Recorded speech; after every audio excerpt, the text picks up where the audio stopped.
Hello and welcome to Female Cricket Live, powered by Radio. Match number 7 of the 2022 Commonwealth Games will be played today between England and South Africa at Edgbaston in Birmingham.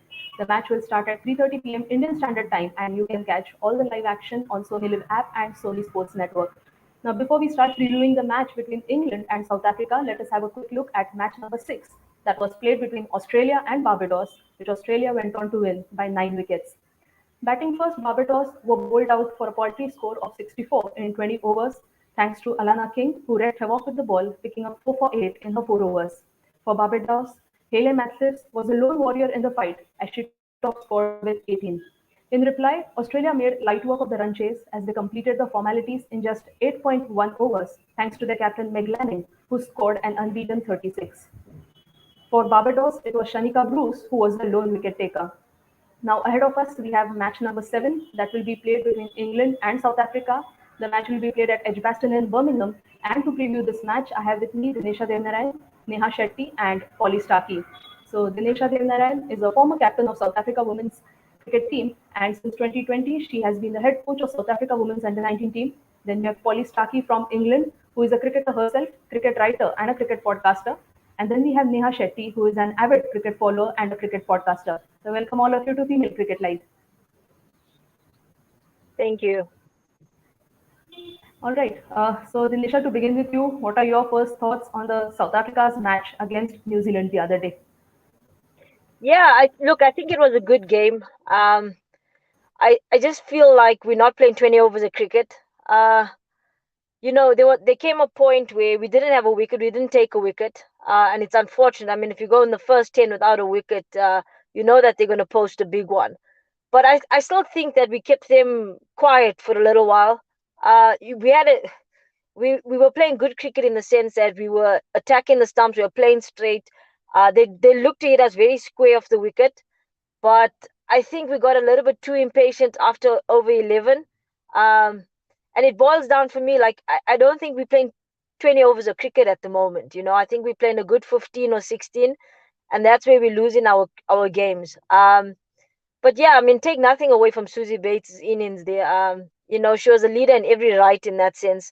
We spoke about it in the preview before that, is that players like that, we want to try and get them out to keep them quiet, and we didn't do that. So she created a platform where she could extend to a certain extent and take the game away from us. Now our middle order, from a batting unit, our middle order did really well, but there was nothing of substance in the power play. And I keep speaking about this power play, and we've got to utilize it better. I thought it was a good game of cricket, but from a South African point of view, I just don't think we're playing 20 overs of cricket, that's with the bat and the ball. And yeah, again, we're having conversations about the catching. We can't be doing that. There was two bizarre moments. There was a drop at mid wicket, and before Susie Bates got into Ayabonga, there was a position there where Minks Dupree just held the ball in a hand instead of just throwing at the stumps, which was very bizarre. But I mean, we can look at moments like that, then that could have maybe changed the total and obviously help us with the run chase. But that didn't go as planned, and I just feel like our unit is not clicking on all aspects at the moment. And well, come today, I hope that this game is where all three units are going to click very well. So, unlike South Africa, England, on the other hand, Polly, they had a good start. They registered a 5-wicket win over Sri Lanka. So, let us hear your thoughts from England's perspective. Yeah, I think England had a really positive game against Sri Lanka. There were kind of slight concerns to do with spinning the ball, and from England's perspective, they wouldn't have liked how much that Sri Lanka were spinning, because I think that really challenged England. But I think overall it was a positive performance, and we saw Alice Capsey really stepping up into, I suppose it was kind of Heather Knight's role really in the team. But obviously she's only 17 and she did it with a black eye as well. So that was really positive. And also Mai Boucher getting an opportunity to show what she can do, because she can be a really explosive batter. And so hopefully we'll see more of her in this tournament doing that as well. But no, I think it was really positive for England, and yeah, they'll be very happy with that performance. Absolutely. I think a positive start by the hosts. And I think as Polly has talked about Elise Capsey, just 17 years of age, replacing Heather Knight in the team. So Neha, let me ask you more about Elise Capsey because I was reading one of the articles and there it was mentioned that during the warm-up, just before the match, she was hit on the face and still she came out there and top scored for England, helping them to win over Sri Lanka. So what are your thoughts on Elise Capsey's batting? I think Alice Capsey was really impressive. Coming into the match with the black eye, she really showed she's made of steel. Right, her character was immense, and she also did feature in the series that preceded the Commonwealth Games, and she was just super impressive. Right now, she has been very consistent in the 100 and even in the Rachel Hayhoe Flint Trophy. And I think match-winning performances is becoming her thing. Age is on her side, so I'd really love to see how England would invest in her going in the future. And I think what makes it all the more special is that she also contributes with the ball, right? So her off spin is something that really helps the cause because that always gives you an extra bowler going in. And at a young age, she's a domestic star. So I just want to see, going ahead, how England will use her and feature her in the playing 11. Certainly, Alice Capsey is a wonderful talent, and I'm sure England is blessed to have a player like Capsey in their ranks. Now, Dinesha, moving on to you, Laura Wilford, we all know that she has been a prolific opening batter for South Africa over the years, but come the T20I format, she has been slotted in the middle order. So, what do you think could be the likely thought process behind Laura Wilford playing in the middle order in the T20Is? Yeah, I think we've got to look at it probably as to why she got to number 4 in the first place. Our opening pair at the time was Lazelle Lee and Dane van Niekerk, and at that time where Laura Wilford was batting, we felt that, I think that they felt the best position for her was at 4. She didn't develop her game so much as a T20 cricketer back then, so she went back, she worked hard, and she worked hard really at this number 4 position. Um, I think it's easy to say in hindsight now, yeah, look, with the batting lineup that we have at the moment, Laura should bat a little bit higher, but I think she's developed a game so much, and we've got a catch 22 here. We can either say, okay, let's get the chance to put you up to order, but we've also got to look at the player here and what the player feels comfortable with. Because at the end of the day, from a coaching role, we can have ideas of where we would like to see players bat, but they've got to buy into that process. Personally, for me, I do believe that if she can make the switch at least at number 3, I'd love to see her batting in the power play and batting for long. I think she's coming too late in the innings, but having chats with around her, I mean, what chats that they're having amongst the coaching staff and her, I'm not too sure if she's willing to forego that yet. She's in a really good space. Um, she is in good form. It hasn't been showing yet, and like I said, that should probably come from the number of overs that she gets into bat. And I also think that she's taking a lot of pressure on herself as a batter to do that, and that's unfortunate. And it's not the way it's supposed to be because you want your top 6 to bat that 20 overs, but there's two ways we can look at it. I'm sure the fans and myself included would love to see a bat more up in the order, but I think we've got to see where the player is comfortable and where they feel that they can benefit the most out of it. Because I think at the end of the day, if the team dynamics does change and Wilford has to go back to number 4, I mean, we still got to look at that World Cup that's coming in South Africa. So there could be a lot of dynamics to it. I just think that she's really comfortable at 4 and she wants to dominate at that number.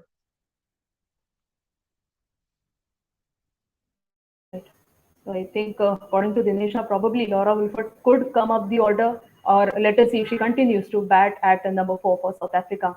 Now, Pauline, moving on to you, it is going to be a do or die match for South Africa, and we know that they are going to come out all guns blazing. But what do you think could be England's approach when they take on the Proteas today? Well, I think England will have a lot of confidence from the series they've just played against South Africa. Obviously, they won every game and they won quite convincingly. So I think England will just head into it. They'll want to post a big score if they bat first. And they'll want to kind of show what they can do, I think, to other teams as well, because they didn't particularly get that opportunity against Sri Lanka. So I think they will want a big score because if they want to beat Australia or India in potentially semi-final or final, then they want to be able to prove themselves. I think from a South African kind of perspective, challenging England, it's an interesting one because I don't think South Africa will have that much confidence just because of the previous series. But at the same time, I think they might be more motivated then to challenge England, and they've had time to learn about the team. They kind of understand England's new tactics, their game, stuff like that. So I think it'll be a really interesting match. But I think, yeah, England will definitely go in kind of the more confident side. And yeah, it's a must-win game kind of for both teams. And yeah, it'll be a really, really important game to see what happens. Okay. So I think as Polly just touched upon the England-South Africa series, which was played just before the Commonwealth Games. So Nehal, let me ask you, what do you think could be the learning points or the takeaways from an England perspective going into the match against South Africa today? Right. So, winning a series against South Africa in home conditions with, the Commonwealth Games just coming up is obviously a massive confidence booster, right? Now, England is in quality form because, they have those quality players that have performed, and defeating South Africa was an added bonus. Now, home conditions is something that would definitely favor them, and that's something that's going to be very useful. I think the series that preceded this would have given them, some time to think about team combinations. They've studied Team South Africa properly. These are the combinations that we can look to use against them, and these are some of their potential weaknesses as well. And I think, yeah, that's the most ideal thing you would want, considering they're both in the same group. You know exactly what their strengths and weaknesses are, and having whitewashed them, you exactly know what's going to work. So that recipe will be certainly like very important for England to make the most of everything and just probably come out stronger than South Africa today. So I think as we are talking about the England-South Africa game, we have an update that Heather Knight will not be available for today's game. So I think she missed the first match as well, also the two T20Is against South Africa, I think because of a hip injury. So Polly, what do you think? How big a loss is that for England? And who do you think again is going to replace her? Is it going to be Alice Capsey only, or do you see some other player? Yeah, I think again it will probably be Alice Capsey. I mean, she proved herself last game that she can really step up into that role. I think it will be disappointing for England. I mean, Nat Siver is great at captaining, and what seems to be the dynamic is that Heather kind of comes up with the plan stuff, and Nat just carries that out on the field, and that seems to really work. I think the slight issue is this a longer term thing? Will Heather Knight be out for longer? And I think, obviously, I don't think England can really look at the bigger picture right now because they're in the middle of Commonwealth Games. They have a more important focus. But I do think it is a slight concern for England. I mean, Heather Knight wasn't in the greatest form before anyway. So in terms of people replacing her for this series, I don't think that's a problem because, as we saw, Alice Capsey did step up. But I do think having your captain injured isn't... Yeah, it's not kind of great for the team because you don't want your captain sitting on the bench for however many games. So yeah, England will be disappointed, but I think they are in very safe hands. And actually, I think in some ways it does help selection a little bit because England have so many options at the moment that it's giving people opportunities to step up. For example, Alice Capsey last game. Absolutely. I think Annalise Capsey has grabbed this opportunity with both hands, whatever opportunities that she has got in the absence of Heather Knight. So, Dinesha, moving on to you, England has a good bowling attack, of course, led by Sophie Ecclestone. So, I think during the 50-over World Cup, we had a lot of discussion that how should South Africa approach their batting when they're playing against Sophie Ecclestone. But that was in the 50-over format. Now, how do you think the SA batters should approach playing against Sophie Ecclestone in the shortest format?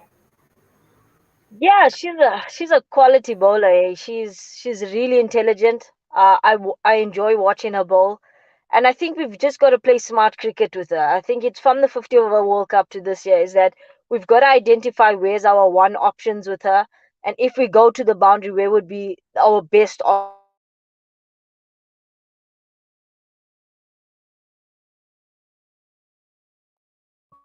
to do it. And look, that can be. So I think you lost me there. Can you hear me now? Yeah. Yes. Okay. So you are audible. So like she's a really quality bowler, and at the end of the day, yes, we would want to dominate her, but if we can get 6 to 7 out of her, I do believe we can post higher totals. The problem is that we're not getting the ones from her. It's like we want to see her off, and that's taking a chunk of the 4 overs out of the the 20 overs that we need to do. I do believe sometimes she does play with batters a lot to create the loopier ball, or maybe go just outside off a little bit. And we've got to take that. We've got to take those chances, and we've got to play it, I think, in a very positive manner. But there's no way that 50% of Sophie Eccleston's deliveries has to be dots against us. We've got to work our sweep as well, and wherever we can change ones into twos, we got to run really hard between the wickets. I just think at the moment our confidence is a little bit low. So in terms of running between the wickets, taking on the flightier delivery or the wider one, uh, it's not as easy to do. But we've got to take that chance. At the end of the day, this game for us is extremely important. It didn't go so well against the New Zealanders, but we've got to put our best foot forward. And I do believe if we show a little bit more tent against the number one T20 bowler in the world, we can put a total that's defendable on the board. Okay, and it will be interesting to see how the South African batters approach Eccleston in the match against England today. So, Neha, as you're on the topic of South Africa's batting, let me ask you that in the last match against New Zealand, we saw Minion Dupriya coming in at number 3, Laura Wilford at 4, Chloe Tran at 5, and Sunelu at 6. So, do you see South Africa going ahead with the same middle order, or do you see them tinkering with this? I believe they would go in with the same batting order, although they did have a rough game in their first match. But I really believe that the team management will look to back this combination, right? Because we see a lot of experience there. You're giving the newbies a chance to open, and the middle order, which has often kind of not delivered for them as much in that England versus South Africa series. They would want to back them. So, having them right in the middle order would be crucial. Laura Bulwat is such a quality player, even Sune Lee for that matter. These are good quality players, and Mignon Dupre too recently retired from other formats of the game just to focus on T20s, right? So she too will be looking to make a mark, and yeah, this does seem like the perfect opportunity to step up and help South Africa probably get this unlikely win. Okay, right. So I think we are just a few minutes away from the match between England and South Africa. So, Polly, let me ask you that if England wins the toss today, what do you expect them to do? I think England will want to bat first and they'll want to set a massive total. I think, as I mentioned before, they're going to want that confidence, especially if they're going to have to face India or Australia, who can also put really big totals on the board. And I think it kind of sends a message to other teams that, okay, this is what we're capable of. I think also in terms of, it's interesting because so in Birmingham right now, it's been raining quite a bit as well. And so I think weather will be a factor. But yeah, we'll see what happens. But I would imagine, from England's perspective, they will want to get a big total on the board. Right. So some disappointing piece of news, I think, coming from Folly, that it is raining at Edgbaston. So fingers crossed. Let us hope that we get a complete day of cricket, because it is, I'm sure, going to be a high octane contest between England and South Africa. So Dinesha, South Africa, of course, lost in the match against New Zealand. So do you see any changes coming up in the playing 11? Yeah, look, if there are any changes, maybe one. Maybe someone like a Nadine de Klerk will come in. She's a really experienced T20 cricketer. In whose place, I'm not too sure. But other than that, I don't see many changes. I just think we just need a change in mindset, to be honest. We've got to play we've got to play a good competitive brand of cricket. And I know that the confidence is low, but it boils down to this game. And I hope that the girls can pull this one off. Of course, and it is a do or die match for South Africa. They have to win this match if they want to stay alive in the Commonwealth Games. So, Neha, before we start taking questions from our fans, if we can have some predictions from you for the match between England and South Africa.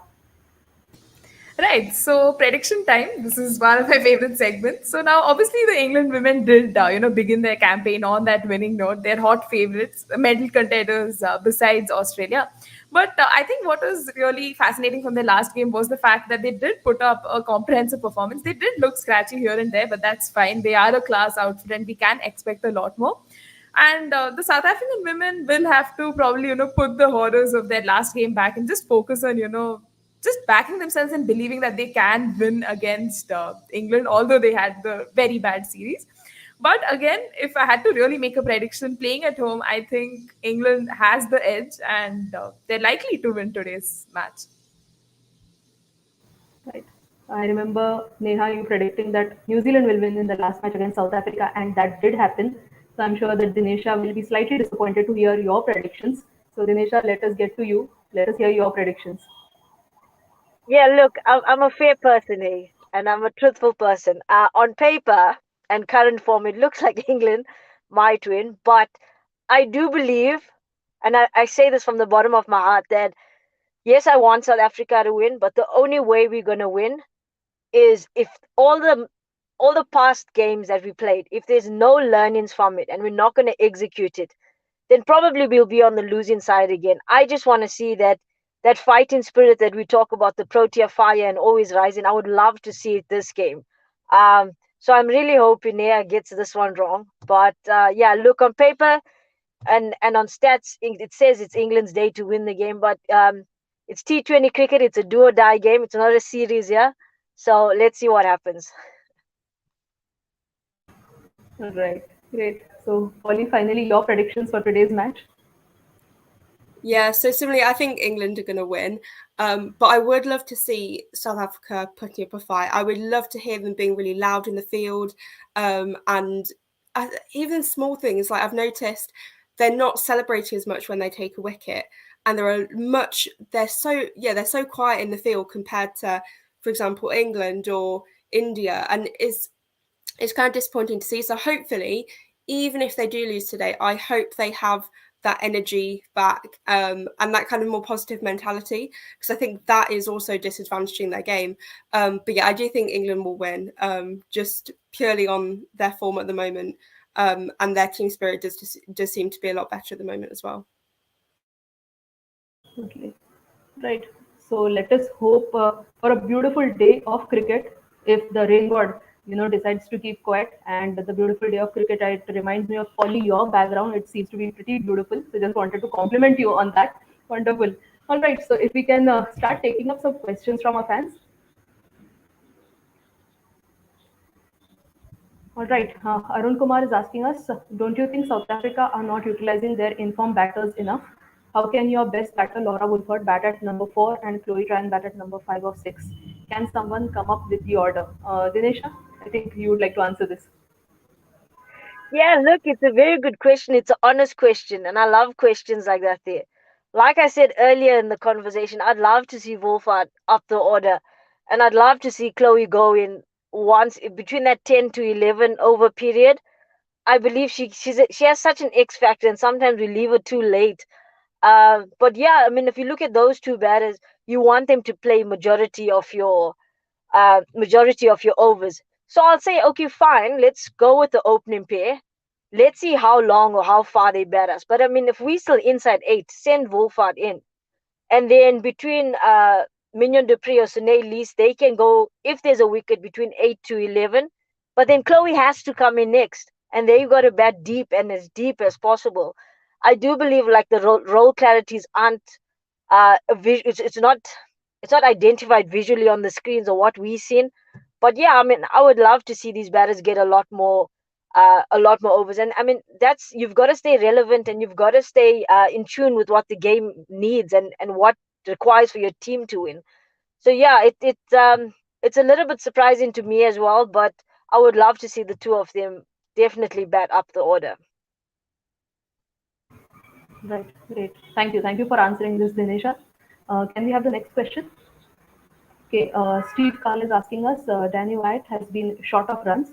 Do you see someone replacing her, or isn't a long series, so they have got to make some timely changes? Polly, would you like to answer this? Yeah, it's an interesting one. I was thinking about this the other day, and I can't see anyone kind of directly replacing Danny Wyatt. I think the only way it could really happen is if Alice Capsey then opens, because she's coming in at 3 and sometimes that's quite quick. But I think also if you're going to get rid of Danny Wyatt, then maybe bring in Bryony Smith. She's also opened before for Southeast Stars, her regional team.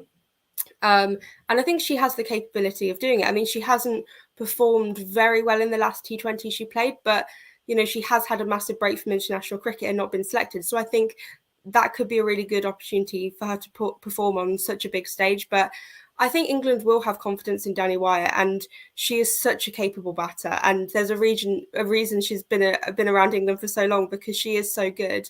And I think, yeah, I mean, everyone has an off game or a few bad games, but I think, once she gets going, she's pretty unstoppable. So I don't think there's too much of a reason to drop her, because also I think if she does go early, she's not really wasting time at the crease, and she gets out very quickly, and then Alice Capsey can step up and come in during the power play. So it's an interesting one, but I think England will be slightly reluctant to drop her, just because when she comes good, she comes really good. Right. Thank you, Polly, for answering this one. Okay, can we take up the next question? Okay, Roshan Sharma is asking us a different sort of prediction. Are we seeing a wicket first ball today as well? Brunt has me spoiled. Could be Ismail as well. Neha, what do you think about this?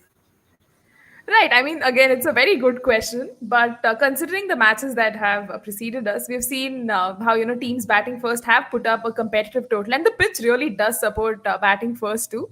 But it could kind of slow down as the game progresses, and the batters may take more time in the middle. I think even in the game versus England and Sri Lanka, we saw how England was kind of like struggling in the part where they were chasing. So I think this time around, they probably just want to go and like bat first, put an imposing total first, and even having seen the trend, in the England versus South Africa T20I series that England did win 3-0. I think the one time that England batted first, they made 176. And even while chasing that 149 and 112, they looked at ease, right? And this opposition is familiar to them. So I think assessing the conditions, they'd still want to bat first, although, you're tempted because you have some of the best bowlers like Catherine Brunt who can really make the most of the conditions. And yeah, I still feel that England would want to, bat first, put an imposing total, and then bowl out South Africa, as was the trend in the T20I series. But yeah, I mean, the last match considered, they are also missing Heather Knight. So, she's another key member in the chase, but still, I feel they would want to, bat first. Right. So yes, Catherine Brunt, I think, as Roshan has pointed out, in the 100th T20I, she picked up wicket on the very first ball. And if we go back just before the Commonwealth Games, Dinesha, let me ask you that non-Malaga, she had the better of Sophia Duckley on the very first ball. So do you expect something like that happening today? I'll take it if it happens. But I think Dunkley or any other batter is going to be so wary of the ball going away with the left armour. But yeah, look, I'll take it. If that happens, I'll take it. Whether they open with the Mlaba or not, I think it'll be a surprise. I think why not? I think the pitches have been favorable to spin, which is surprising enough. But yeah, look, I would like us to bowl a lot more spin in the power plays and out of the power plays as well. Interesting. Great. Thank you, Neha and Dinesha, for answering this. All right. Can we have the next question? Okay. Venkatesh is asking us, what are the changing players in England team, or they play the same 11? Polly, do you expect any changes in the playing 11? I think unless they drop Danny Wyatt and bring in Brian Smith, I can't see much change happening. I think Catherine Brunt might be rested. I think potentially she'll play today and then not play against New Zealand, especially if England are going through to a semi-final, just because they need her kind of in those big must-win games. But yeah, other than that, I don't think they'll make any changes. And I think if Catherine Brunt is rested, I think they're more likely to bring in Freya Davis than Kate Cross. But yeah, we'll see what happens. And I think, yeah, Catherine's workload will be managed, but I don't know how that's going to work in terms of which game she plays and which she doesn't. Right. Great. Thanks, Polly, for answering this. Okay. Can we have the next one, please? Okay. Linda James is asking us, South Africa has a really good pace attack, but are yet to find control in terms of lines and length. What could be the reason? Conditions, or the pitch is overcooked? Dinesha, what do you feel? Yeah, look, it could be a combination, but I also think like the team went through a lot of changes. I think especially with Marizanne Cup not being there, Shibnam Ismail, Ayabonga Kaka, Masabata Class, like those bowlers, they just worked well together. And it's sort of like a puzzle piece. When one goes missing, the other three sort of can't find themselves. I know that Shibnam will be taking a lot of responsibility on herself to look to strike. I mean, she knows that that's her role. She wants to strike in the power play. I just think at times we lose patience as the pace bowlers. It's like we're trying to sort of get our own wicket instead of just doing what the wicket is asking us to do. And yeah, I think we just need to be a little bit more intelligent about how we construct our six balls in an over. When we bowl our slower ball, or if we go in for the bouncer, or whatever variation it is, the field needs to complement that. And I think that's where we lose it at times. And a little bit in the England series and the game that we had against New Zealand, I just feel as though once a team is on top of us, we don't take that 5 seconds to ourselves to say, let me just try and do the opposite of that there or counter attack there. I think we just leave it in those areas all the time, which I do think we can be better as a pace attack, whether it's overcooked or undermanaged. I'm not going to get to in that too much, but I do think we can bowl a lot more intelligently. Great. Some wonderful insights by you, Dinesha. Thank you. Thank you for answering that one. All right. Great. So it was wonderful talking to you, Neha, Dinesha, and Polly about this exciting contest that we are going to witness between England and South Africa. The match will be played at Edgbaston in Birmingham, and it will start at 3:30 p.m. Indian Standard Time, 12 noon South African time, and 11 a.m. local time, that is back in England. So all the fans can catch all the live action on Sony Live app and Sony Sports Network. And we'll be back again tonight at 9 p.m. Indian Standard Time to preview the match between New Zealand and Sri Lanka. So do join us for a conversation tonight at 9 p.m. and send us your questions using #FemaleCricketLive. Thank you. Cheers.